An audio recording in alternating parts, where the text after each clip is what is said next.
Hey everybody, good Wednesday morning, top of the morning to you. Eddie Williams Sellers coming to you this morning at 6:55 here. Yesterday was election day here in Georgia and some places, other places across the country. And so good morning everybody. Let's do the morning post this morning. In statewide races, there is no gerrymandering. Georgia is still a state that leans conservative. I would even say leans MAGA. The two progressives running for the seats on the state Supreme Court were easily defeated yesterday, which is telling, which tells us that Georgia still pretty much leans right. Former Mayor Keisha Lance Bottoms stunned everyone with her margin of victory. Most of us believed that she would be in a runoff. Her election put Senator Jon Ossoff's re-election in grave danger because the people who will show up in November to vote against her will also vote against Ossoff. He may be running for president anyway, or he will be on the short list of VP candidates, whoever the Democratic nominee is. I will vote for Keisha Lance Bottoms, but I don't think there's any chance that the people of the state of Georgia, which leans conservative, which leans right, which leans kind of even MAGA, I don't think statewide she has a snowball's chance in hell of getting elected. And that's just, I'll vote for her, but that's just my honest opinion. Even if there's this big blue wave that, all the progressives and Democrats saying, oh, things are so bad with the ballroom, with the war, with the gas prices. Oh, it's big blue wave and the Democrats are going to come riding in on white horses and take over Washington. And, I don't know. I'm not there with that yet. We hope that, but I don't know. Yesterday proved how powerful Trump is. Trump is the most powerful man on earth in my lifetime of 70 years. I've never seen anything like this, where he's so powerful. Whatever he says happens. If he tells his followers to turn their back on someone, they will. It does feel cultish, doesn't it? I feel no sympathy for Massey up there in Kentucky that lost. Art Cassidy, that senator from Louisiana, or John Cornyn, the senator from Texas, said he come out in favor of Paxton yesterday in Texas, or that Lauren Boebert, he's come out against her lately, or Margaret Taylor Greene. Good riddance to all of them. I don't care for none of them, no way. So I have no sympathy for any of them that he goes after.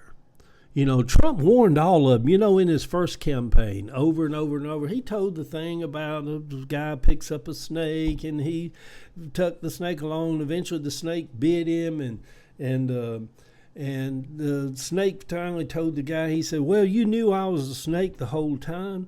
That's the perfect analogy of all these Boeberts and Greenes. They knew he was a snake the whole time. And when he bites them, they're like, oh, my goodness. And this Cassidy guy down in Louisiana, he voted to impeach Trump. And then he spent the next 4 years butt-licking Trump. And you know what it reminds me of? It reminds me of a person on the fence. They straddled the fence, trying to serve two masters. Their own conscience is telling them one thing, and yet they're so power hungry, they'll sell their soul to get elected. And it is ironic, though, that MAGA doesn't put two and two together and say the people he's going after, like Massey, are the people who simply wanted the Epstein files released. And it outraged Trump that he's wanting to protect the child sex traffickers and predators, and yet his followers will vote somebody out of office for wanting the Epstein files. Y'all, you can't even make this stuff up. It's crazy. How is it that MAGA is so much smarter than all the Democrats and progressives? Y'all, they are. And I'm just going to be honest right here. We look at people, evangelicals and people up here in Arkansas and back roads of Tennessee who's all MAGA and their little Trump signs and all. And we're like, what a bunch of low IQ people. Ignorant hillbillies they are.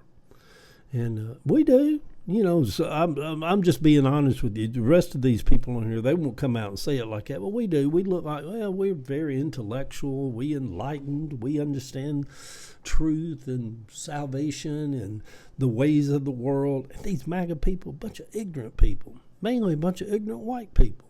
And but if I'm being honest, they're smarter than us. They have figured out how to run the country, how to take over the country, how to take over state legislators, how to take over the voting, how to do away with voting. They've outsmarted us at every turn. The Democrats, independents, people who's not MAGA, we better figure out how to play this game better than what we are. Yeah, we have all our specialty causes. Yeah, I'm for this, and yeah, I'm for that, and yeah, I'm for this. And the rest of the country is like, go on. We'd rather have somebody up there building ballrooms and giving us $6 a gallon gas and getting our country into war than a bunch of y'all Democrats. And so anyhow, yesterday proved how powerful Trump is. He tells his followers to turn their back on somebody. And they do. I feel no sympathy for Massey and Cassidy or Cornyn or Boebert or Green. Good riddance. Trump warned all of them ahead of time about the story about the snake. They got bit by that snake, didn't they? So anyway, y'all, do the Democrats have the right message? Obviously not. Why do our goals of a more inclusive country turn so many other people off? You know, even with the grifting that Trump and his family's doing. You know, he even signed a deal with the IRS yesterday that the IRS is forbid to ever look into the Trump family's finances. Y'all, you can't even make this stuff.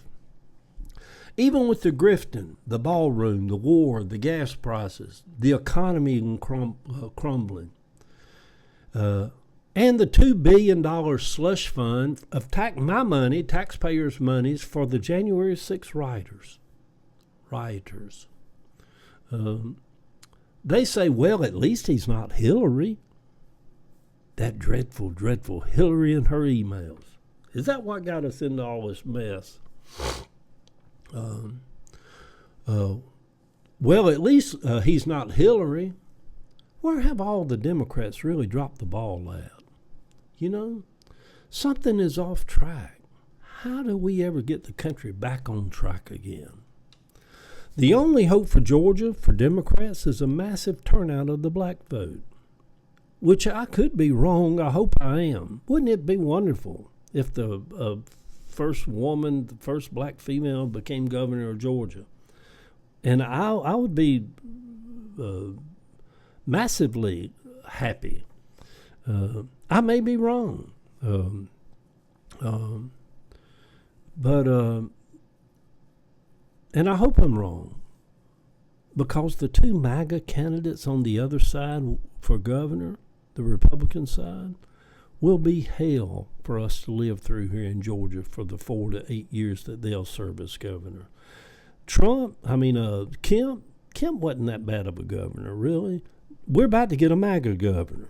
You know, strip away voting, strip away this, strip away that. We're about to get a MAGA governor. From the way it looks, the country has not made a turn yet. Trump is as powerful as ever. I keep thinking something really bad will probably have to happen to the country before any of this changes. When I say something bad, I'm talking about like a war in a way where there's millions of Americans dead in the streets across the country. Yesterday left me far from hopeful for a better day for Georgia or the country. We are living through history and the collapse of everything around us in ways like never before, with MAGA in the driver's seat. My time's up. Good Wednesday morning, everybody. Love y'all. Have a good day.